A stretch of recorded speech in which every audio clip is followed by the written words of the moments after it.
Europe 1. Écoutez le monde changer. Et ce samedi 12 septembre, c'était la rentrée en quelque sorte des Gilets jaunes. Après de longs mois de pause, ils sont à nouveau descendus dans la rue aujourd'hui. À Paris, plusieurs rassemblements près de la place de la Bourse, dans le centre de la capitale, et de la place Wagram dans l'ouest. Deux cortèges qui se sont rejoints.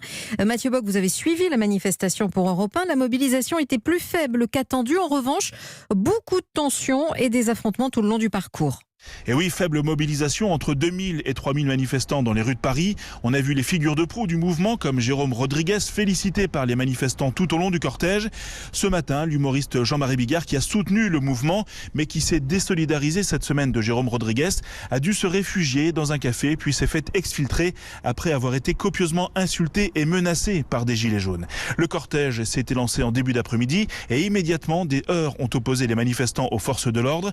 Des poubelles, du mobilier urbain et une voiture ont été brûlées. Tout au long du parcours, des affrontements ont éclaté. Les manifestants ont érigé des barricades avec des barrières de chantier. Les CRS et les gendarmes mobiles ont tiré à plusieurs reprises des grenades lacrymogènes afin de disperser la foule.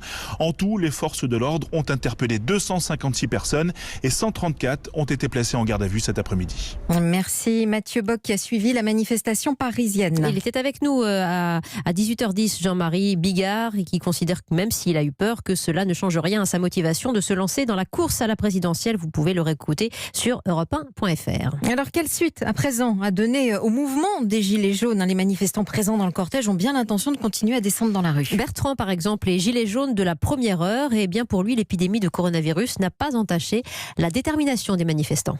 Ce qui est terrible, c'est que se servir de la crise sanitaire pour essayer de faire taire une contestation sociale qui malheureusement va exister, va arriver parce que la crise elle est là.